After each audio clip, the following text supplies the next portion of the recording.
My jsme rádi, že jsme teď ve spojení s mým dlouholetým kamarádem, ale jinak člověkem, který 3,5 roku působí jako vedoucí mise Člověka v tísni pro Turecko a severozápadní Syrii, Vajkla Zájel. Ráda tě vidím, Vajkle. Ahoj Jarko. Dobrý den. Samozřejmě to není veselé povídání, jsme moc rádi, že jsi si udělal čas. Ty jsi měl štěstí, protože v době toho ničivého zemětřesení jsi tam nebyl, ty jsi odjel v době toho zemětřesení na pracovní jednání a vrátil jsi se 2 dny po něm. Jaká byla ta situace, co se podařilo, prosím tebe, od té doby jednak v Turecku, samozřejmě v Sýrii, protože je nutné to rozdělovat? Já možná na začátek zmíním od té chvíle, co já jsem se vlastně vrátil, tak protože my jsme jako Člověk v tísni hnedka začali vlastně reagovat. Už od toho prvního dne začali jsme reagovat vlastně a pomáhat jednak v severozápadní Sýrii i v tom Turecku. Já jsem teď během posledních vlastně 5 dnů, co jsem zpátky, se byl podívat i v Sýrii, i v Turecku. A ono, jako že vidíte záběry v televizi, všechno to, ale když to člověk vidí naživo, to je úplná apokalypsa. Tady prostě jsou města, které jsou srovnané se zemí, vůbec jako člověka mrazí, když si představí tu chvíli, když to bylo těch 4:16 prostě ráno, jak to asi muselo vypadat, protože tady to jsou prostě věžáky, co spadly, no děsivý. Zároveň musím říct, že my jsme měli jako organizace docela štěstí, protože my tady máme dohromady 560 kolegů, tady mám 60 z nich v Turecku a 500 v severozápadní Sýrii. Bohužel jsme měli oběti zároveň, ale musím říct, že máme štěstí, že jenom vlastně 2 kolegové umřeli, ale hodně mých kolegů prostě ztratilo členy svých rodin. Spousty kolegů prostě ztratilo kamarády. Takže je to fakt jakoby i psychicky velmi, velmi náročný. My jsme hnedka začali s distribucí a já to rozdělím v Sýrii, protože tam je ta situace bohužel unikátní, řeknu bych, z politických důvodů na Sýrii se prostě tak trošku zapomnělo. Takže taková ta první úplně ta fáze, kdy dávalo smysl prostě tam najet těžkou technikou, s bagrama, aby prostě se pomohlo vytáhnout lidí prostě z trosek, tak bohužel ta mechanizace prostě v Sýrii jako nebyla dostupná. Takže tam spousty lidí prostě umřelo, protože nebyla jako žádná pomoc. Já vím, že spousty zemí vyslalo prostě jednotky semka do Turecka, ale bohužel do té Sýrie to nešlo. Tak tam jako ty oběti budou docela velký.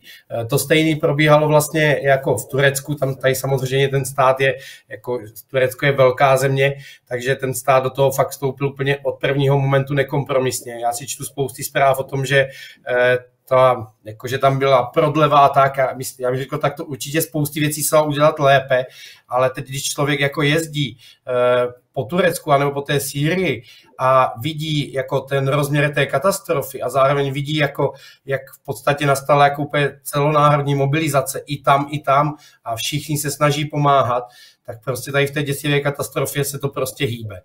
My jsme směrem do Sýrie...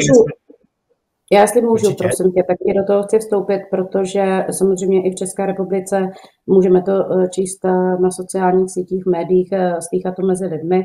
Všimá si to taky spousty Romů, kteří jsou na ty věci poměrně citliví, mají pocit, že Sýrii se dostává ta pomoc pomaleji a méně vzhledem právě k té politické situaci. Nicméně právě Člověk v tísni v Sýrii působí dlouhodobě na několika projektech, to bude zřejmě vaše i výhoda, ale jak to ty můžeš vidět a vnímat ze své pozice?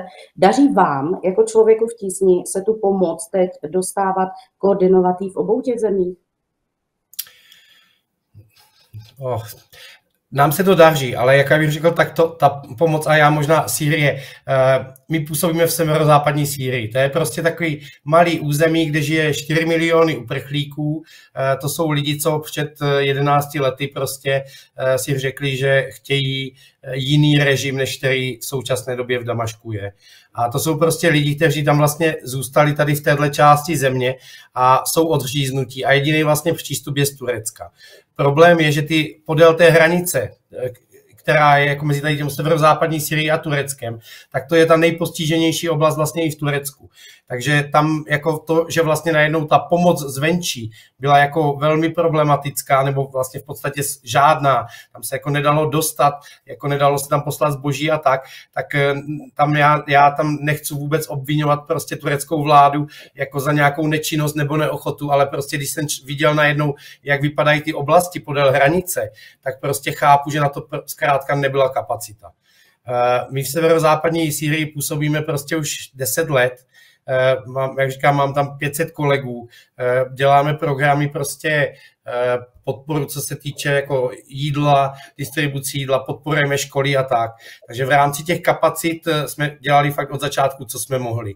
A v té první fázi to opravdu bylo jako kdyby teplé jídlo, balíčky prostě, deky, madračky. Možná pro představu, tady teď je počasí jako, já nevím, jak je v Čechách, ale tady prostě sice svítí sluníčko, ale v noci je -8, -10, takže tady prostě je jako regulérní zima. Takže jako takový stany, madrace, tady toto, teplé jídlo, benzín prostě, aby právě jako mohli obsluhovat ty stroje, tak tohle byla taková ta okamžitá pomoc Sýrii. Jako. Ano, viděli jsme další fázi v těch dalších dnech. Viděli jsme to na záběrech. Člověku v tísni se podařilo vybrat 66 milionů korun. Češi jsou v tomto ohledu v reakci na momentální situace vždycky velmi citliví, bych řekla, a štědří. Jakým způsobem se tedy teď přesouvají ty priority, protože ty už jsi zmínil, co se dělalo v těch prvních dnech, kdy se všechna ta pomoc soustředila na humanitární pomoc a na vyprošťovací práce. Nicméně teď čím dál tím víc je jasné, že moc lidských životů se bohužel už zachránit nepodaří a že je potřeba pomáhat těm, kteří přežili, těm, kteří jsou zasaženi tou situací, tragédií v obou těch zemích, v Sýrii navíc 12 let konfliktu, epidemie cholery, tak k jakým prioritám se teď přesouvá pomoc člověka v tísni v obou zemích? Teď jde vlastně o to udržet ty lidi, co přišli o bydlení, od všechu nad hlavou, jsou ve stanech, je zima, tak to znamená jako základní potřeby. Jídlo a teplo, když to řeknu takto. My neposkytujeme přímo zdravotní pomoc, na to jsou jiné organizace, ale tohle je naše priorita, ale zároveň, a já bych tady tímto chtěl moc poděkovat, protože kolegové mě dneska psali, dneska už ten stav je 72 milionů korun. Děkuji moc si toho vážíme a ze vší odpovědností se to prostě budeme snažit využít co nejúčelněji.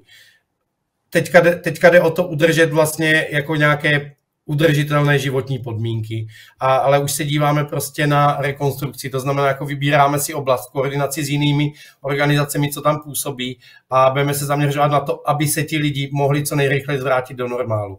Ne v každém případě to půjde. A to teď není jenom z dárcovských peněz, ale i vlastně z donorských peněz. My se zaměřujeme na to jednak právě na tu trvalou podporu, jako aby bylo co jíst, aby bylo teplo, aby bylo kde spát, ale už se prostě díváme na ty, co mají ty domy částečně poškozené, tak aby se tam mohli vrátit. Takže dáváme jakoby granty na opravy, aby si mohli sami opravit. Bavíme si o těch, co prostě přišli o to bydlení jako úplně, jakým způsobem to uchopit i s jinými aktéry, tak jakože prostě zase asi to budou prostě jakoby granty. Samozřejmě díváme se, bych řekl tak, vždycky se ptáme, jaká je ekonomická situace té rodiny. Jsou rodiny, co si to můžou dovolit, jsou rodiny, co si to dovolit nemůžou, takže podle tady takovýchhle kritérií se prostě zaměříme. Máme vytipovaných několik oblastí a v těch oblastech prostě začneme ve spolupráci jako s municipalitou, s místní správou se jako dostávat do toho stavu, aby se to co nejrychleji zvrátilo do normálu. Příspěvky nebo pomoc při jaksi rekonstrukci těch příspěvků nebo budování nových. Kromě toho také podpora třeba zemědělců v Sýrii, na tom člověk v tísni tam pracuje, na tom severovýchodě samozřejmě, o kterém se bavíme dlouhou dobu, stejně tak obnova škol, to je další váš dlouhodobý projekt, ale co dalšího konkrétního se vlastně jakoby dá dělat? Je jasný, že teď je to v otázkách toho analyzování, ty o tom velmi často mluvíš, ale mě třeba zajímá, jestli a jakým způsobem je možná také psychologická nebo terapeutická pomoc lidem, protože došlo fakt k mnoha životním tragédiím v mnoha rodinách a ty lidi třeba, kteří přežili nebo naopak přišli o své blízké, o děti, o celé rodiny a tak dále, to asi je psychologicky strašně velký tlak. To trauma tam je. A já teda musím říct, jak jsem včera se potkal s kolegy v Sýrii, jak jsou už tady docela dlouho, tak já je znám v situacích, kdy prostě oni čelí vlastně, nebo žijí pod každodenním bombardováním prostě, jo, Rusové to mají jako takový sport, bych řekl koníček, to, co vidíme teďka v krátkosti na Ukrajině, tak to se tam děje už 10 let, takže oni zažívají věci, které jsou strašidelné, ale vždycky jsem měl takový pocit, jako, že pevně stojí a prostě vědí, že jako život půjde dál, ale musím říct, že tolik strachu a děsu v očích, jako teďka, jsem tam jako nikdy neviděl. Takže tohle je fakt takový aspekt, jak říkáš, tohle je něco, co se musí. My nabízíme našim zaměstnancům a potom zprostředkovaně samozřejmě učitelům, aby mohli potom ve školách dětem, bavíme se o rodičích, nějaký základní pravidla prostě. O tom, co to znamená zemětřesení, jaký jsou následky, protože tam jsou i fyzické následky. Vy máte neustále pocit potom já jsem ho zažil vlastně v Amánu v Jordánsku, tam ta síla, jakože jsem se probudil v noci, tam se zatřepala postel a tak, a stejně jak co já tady zpátky, tak člověkovi se neustále točí hlava. Jo? Máte pocit, že neustále jsou tam ty otřesy, ať už jsou nebo nejsou, takže to je na tu psychiku. My vidíme děcka, co nespí, děcka, co nejí, ale dospěláky to samý. Ale zároveň jako to je tak obrovský z hlediska počtu těch lidí, který to postihlo, a ta pomoc je tak limitovaná, že musím říct, jako, že úplně byl by to krásný, tady v té tragédii by to bylo krásný, kdyby se nám podařilo jako nabídnout jako psychologickou pomoc jako všem, ale jako musím říct, že vzhledem těm kapacitám jako existujícím všech, jako co se tady pohybují v tom humanitárním sektoru, tak mi aspoň jako základní rady, co to znamená to zemětřesení, jaký jsou ty následky a pár jednoduchých rad, co vlastně dělat hlavně s dětma i vůči sobě a tak, jako i vůči zaměstnancům tady tohle máme a snad se nám to co nejrychleji podaří vlastně nějak diseminovat prostě mezi ty příjemce naší pomoci, ale je to prostě objemově úkol úplně obrovský. My vlastně pomáháme v těch našich standardních programech, tady jsme ji obnovili, to znamená pravidelné jídlo, to vzdělávání a tak. Máme dohromady, jako máme 30 000 rodin, každý měsíc, který od nás dostává jídlo, máme nějakých 48 000 dětí ve školách, 1600 učitelů. Takže vlastně ta velikost je prostě fakt jako obrovská, jako bohužel, a to nejenom nám, ale nikomu se vlastně nám nepodaří tady tu pomoc doručit vlastně, nebo tu psychologickou podporu prostě tak, aby to mohlo být však individuální, nebo tak. To je prostě nemožný sen. Bohužel. Je to nemožný. Je mi to jasný. Diváky Romea TV samozřejmě zajímá i to, do jaké míry jsou teď tím zemětřesením zasaženy i romské rodiny. Já vím, že ty s nimi dlouhodobě spolupracuješ s některými z nich, že jsou právě včleněny přirozeným způsobem do těch aktivit, tak jak je teď postihlo to zemětřesení? Stejně jak všechny ostatní obyvatele. Jo? Tady v tomto, já teďka jsem ve městě Gaziantep, tady to není hrozivý, tady těch domů nepopadalo tak moc, ale stále ta situace je taková, že až teď se vlastně lidi můžou pomalu vracet vlastně a jenom někteří do svých domů. Jo? Já třeba teď vám volám z hotelu, já domů tady nemůžu zatím ještě jít. Lidi spí už vlastně jako teďka jako 10. den v autě. Jsou tady komunitní, spoustu lidí spí v autě, jsou tady nějaký komunitní centra otevřený, mešity, školy, to znamená všechny budovy, které jsou pevné, tak tam ti lidi jsou. Romská komunita to nemá jinak, je začleněná. Samozřejmě jako jsou oblasti, kde to jako sociální vyloučení, ale tady ta situace je trošku jiná než v Čechách. Tady Romové jsou velmi často, v podstatě se živí jako sezónní dělníci, to znamená putují prostě po Turecku podle toho, kde je zrovna práce. není, jako my tady spolupracujeme s jednou místní organizací, která je jako dlouhodobě zaměřená vlastně na práci s Romy. Dali jsme jim část vlastně té sbírky, taky šla na pomoc tady této organizaci, část těch jako kdyby donorských institucionálních peněz, taky my s nimi spolupracujeme dlouho a pomoc je velmi stejná, jak prostě do romské komunity jsme jako stejné, tady jako nerozlišujeme, vůbec nerozlišujeme.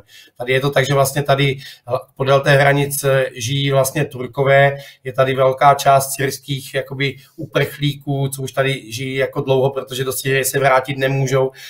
Romové, se kterými tady pracujeme, jsou částečně vlastně součástí té syrské komunity, částečně jsou to turečtí Romové.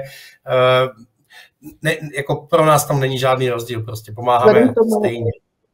Vzhledem k tomu, jakou oblast, jaké oblasti to zemětřesení zasáhlo, tak jsem se na to ptala i z hlediska jaksi počtu, výskytu toho, kolik romských rodin tam žije. V té oblasti, v jaké my takhle podél té hranice vlastně syrské a tak z těch odhadů, které jsou, Romové nejsou etnická menšina v Turecku. Jo? Jak kdyby oficiálně vlastně ta skupina neexistuje. Sice Turecko má strategii romské inkluze, ale jako oficiálně to je spíš, jako bych řekl, taková v rámci dohody s Evropskou unií, ale jako oficiálně vlastně tady na té místní úrovni ta komunita jako je rozeznávaná, ale ne nějak způsobem, že by se prostě přistupovalo k ní specificky. Ty odhady hovoří o nějakých 25 000 lidech, tady v té oblasti podél hranice. Velký romský komunity jsou taky vlastně na západě Turecka, v Izmiru, samozřejmě v Istanbulu, ale jako v té oblasti tady podél té Šanliurfa, Gaziantep, tak tady podél vlastně té hranice je to odhadem nějakých 25 000 rodin, ale prosím, berte to s rezervou, že ty odhady jsou fakt velmi hrubé. Jako. Ano. Lidé se často ptají na to, jakým způsobem mohou nejefektivněji pomoci, jestli skutečně jde jenom o finanční prostředky, nebo bude potřeba i nějaké šatstvo, jiný druh pomoci, potravinové, trvanlivých potravin a tak dále. Jaké jsou tvoje zkušenosti, co vy preferujete? Já musím říct jako jednoznačně finanční prostředky. A ten důvod, ale ono jsou za specifika, jo? Že třeba je to hodně o té dopravě a o té rychlosti.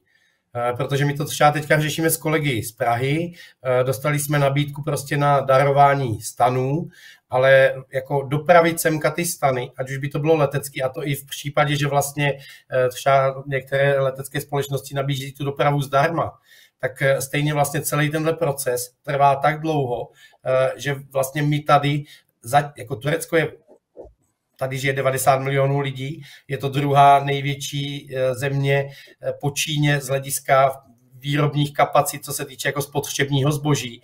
To znamená, zatím tady není nedostatek.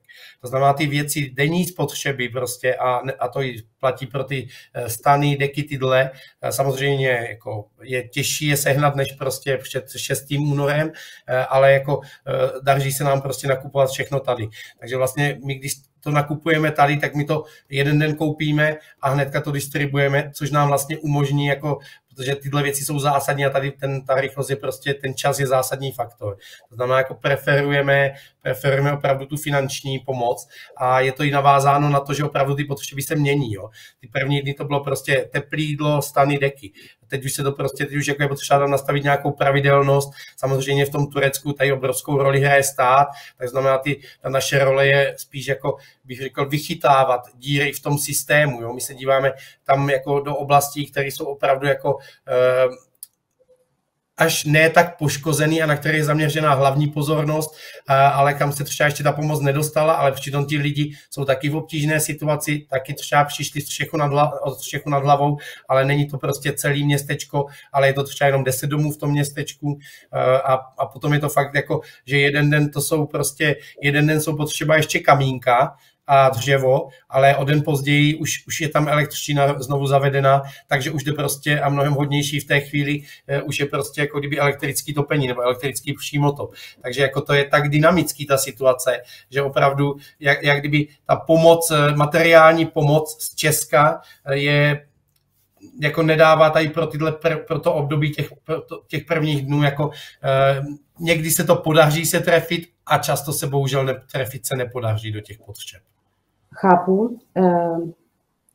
Objevují se někdy i kritické hlasy, které vychází většinou z dezinformací nebo se o ně opírají, nebo z neznalosti, ale někdy možná i oprávněného nějakého pocitu toho, že když posílám někam peníze, chci rozhodovat o tom, že půjdou přímo na tu konkrétní věc nebo půjdou přímo nějakým organizacím tureckým, syrským. Jakým způsobem vy reagujete na takovéhle argumenty? Je to jeden z důvodů, proč máte tolik spolupracovníků na místě právě z řad tamních obyvatel? Já možná jednu věc. Člověk tísní je organizace, která prostě prochází, já mám pocit, že třeba jenom my jako naše mise má takových jako snad 12, možná 16 auditů každý rok, nezávislých auditů.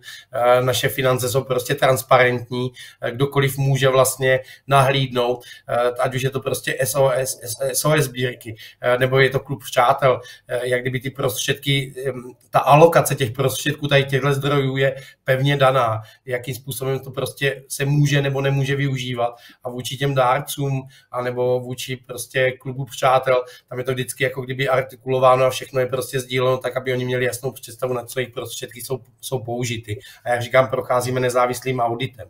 Takže tady v tomhle já si myslím, že jsme tak transparentní, jak to jen může být. No, nebo jak to lze být. A ti spolupracovníci z těch konkrétních zemí, jak velkou část v tom týmu, kde vy působíte, máte ty mise působí, nebo tvoří, pardon. Tak.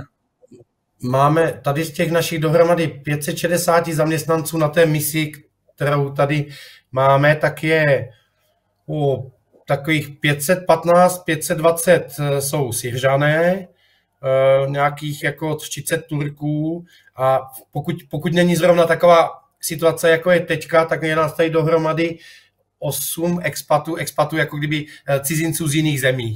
Já jsem Čech, i když moje jméno tak nevypadá, tak jsem Čech, narozený v Boskovicích, takže je nás tady 8 z různých zemí.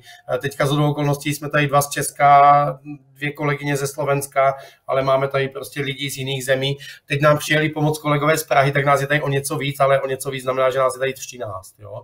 Takže jako ta mise je vlastně já se ptám, protože znám tu strategii fungování humanitární. Jak si sekce člověka v tísně, tak aby to bylo ale ještě zřejmější těm, kteří nás poslouchají. Poslední dotaz, Vajle, protože situace na místě je opravdu hrozná, ty jsi to sám řekl, neustále cestuješ, nemůžeš být doma, zažíváš a sdílíš spousty neskutečných tragédií. Jak to zvládáš na místě ty a jak se udržuješ v tom, aby ta psychohygiena, schopnost toho organismu, té psychiky byla schopná to unést? Já jsem měl to štěstí, že jsem tady nebyl, ale tak když se to zrovna stalo, ale člověk nasaje, jako člověk do toho fakt padne. Já řeknu takto. Od první chvíle, já jsem úplně tak strašně pyšnej na náš tým, jo. Spousty mých kolegů prostě přišli o střechu nad hlavou, ale tak to je takový, já nechci říkat, že to je étos prostě, nebo ať to nezní ani pateticky, ale vlastně my jsme od prvního dne, vlastně od toho 7. ráno jsme prostě, nebo od 6. ráno jsme vlastně hnedka, co šlo, tak jsme začali pomáhat. A kolegy, jako si myslím, zatím, tak nevím, to je adrenalin, ale prostě, jak kdyby tady se teďka pracuje 7 dní v týdnu, 16 hodin denně a všichni jako prostě se snaží, jak můžou, protože jako vědí, že vlastně na tom záleží jako lidský životy. Ono samozřejmě prostě přijde moment, jako že o to vyčerpání se projeví. Bavíme se o tom a to je jednak pomoc vlastně ze strany jako zaměstnavatele máme, že máme, jako to je jeden aspekt.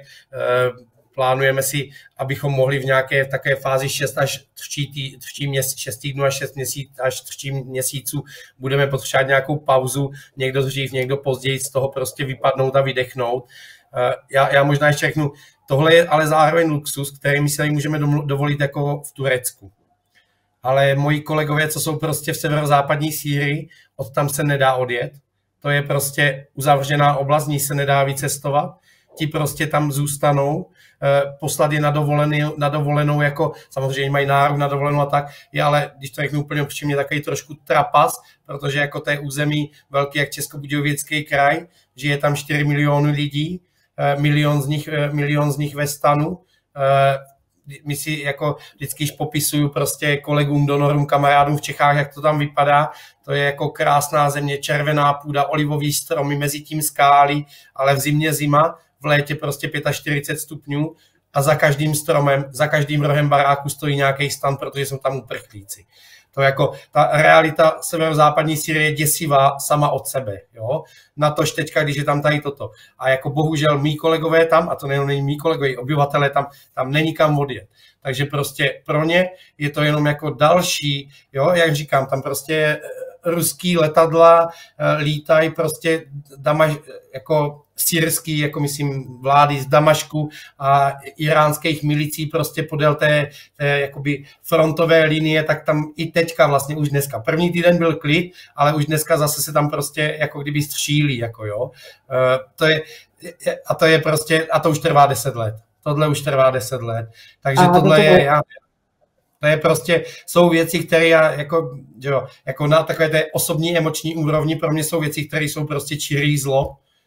A tady zemětřesení, to je jenom prostě si člověk říká jako pro Boha proč, jako do toho všeho proč, jako jo, ale to je život, no, jako prostě jdeme dál a budeme prostě přát, ať jsou nějaký dny lepší, no. Nevím, moc krát ti děkuju. Děkuju ti také za tvoji práci, za tvůj čas, protože ten je teďka hodně vzácnej v tom, co zažíváš. Děkuju ti moc. Opatruj se, stejně tak tví kolegové a předpokládám, že se ještě uslyšíme. Všechno dobré do Čech, mějte se pěkně.